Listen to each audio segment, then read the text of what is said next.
তাদের দ্বারা কিনা। আমি যেমন আমার সন্তানকে কোরবানি করার জন্য প্রস্তুত আল্লাহর জন্য, আমার সন্তানটা আল্লাহর জন্য জবে হওয়ার জন্য প্রস্তুত কিনা। এই কথা বলার পরে যেমন বাবা তেমন সন্তান। সন্তান বলতেছেন যে বাবা আপনি যা ইচ্ছা তাই করেন, আপনি যা ইচ্ছা তাই করেন, আপনি আমাকে ধৈর্যশীলদের অন্তর্ভুক্ত করেন। কি বললেন? আপনি আমাকে ধৈর্যশীলদের অন্তর্ভুক্ত করেন। আপনি মনে করেন না আপনি আমাকে যখন জবেহ করবেন আমি দৌড় মারবো বা আমি ছটফট করবো না,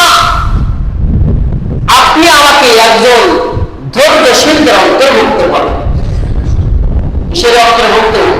ধৈর্যশীলদের অন্তর্ভুক্ত করেন।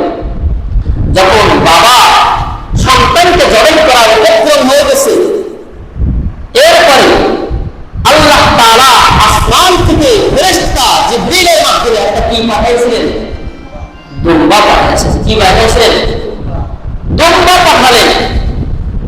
আল্লাহ তাআলা ইব্রাহিম নবীর এই পরীক্ষায় সফলতা দান করে ইসমাইলের পরিবর্তে একটা কি দিলেন?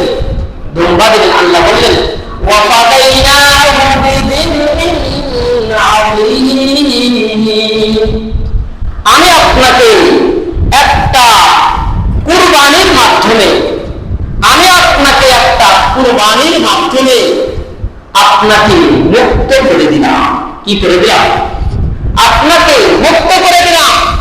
আল্লাহ তাআলা জিবরিলের মাধ্যমে যখন ইব্রাহিম নবী যখন ইসমাইলের গলায় যখন ওয়াতাল্লাহু লিল জাবিন, ইসমাইলকে যখন সবাই এমন ভাবে গলার উপর দিয়ে ছুরি চালাইতেছে, ওয়াতাল্লাহু লিল জাবিন, ছুরি চালাইতেছে।